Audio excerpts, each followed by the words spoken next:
အားလုံးမင်္ဂလာပါခင်ဗျာတပတ်မြန်မာအနေနဲ့ပြန်လည်ကြိုဆိုလိုက်ပါတယ်ဒီနေ့ပြောပြခြင်းတဲ့အကြောင်းအရာကတော့ကျွန်တော်တို့ YouTube channel တစ်ခုဆောင်းဖို့အတွက်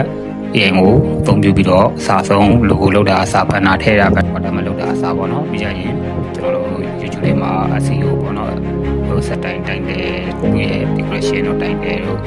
keyword တို့ hashtag တွေထည့်တာအစားပေါ့နော်ကျွန်တော်တို့ AI ကိုအသုံးပြုပြီးလုပ်မှာပါတယ်အဲတော့ကျွန်တော်လည်း AI ကိုအသုံးပြုပြီး YouTube channel ကိုလုပ်ထောင်းနေဆိုတော့ကျွန်တော်တို့လိုက်ကြည့်လိုက်ရအောင်နော်နောက်ဆုံးအနေနဲ့ကျွန်တော်တို့က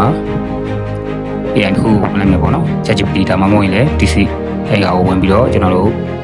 ဘာ content idea မရှိဘူးဆိုလည်းတချို့ content စဉ်းစားလို့မရဘူးဆိုလည်းအဲ့မှာရိုက်ရှာကြည့်လိုက်မယ်နော်အဲ့တော့ကျွန်တော်တို့ဒီ DC ကနေတုံးလိုက်မယ်ပေါ့နော်ကျွန်တော် ChatGPT ကကျတော့ limit အကန့်အသတ်နဲ့ဆိုတော့ကျွန်တော်မေးထားတာတွေကပြည့်နေဒီနေ့မေးပြီးသွားပြီဆိုတော့ထပ်မေးလို့မရတော့ဘူးပေါ့နော်အဲ့တော့ကျွန်တော် DC ကိုမေးလိုက်တော့မယ်နော်မေးပြလိုက်တော့မယ်မိတ်ဆွေတို့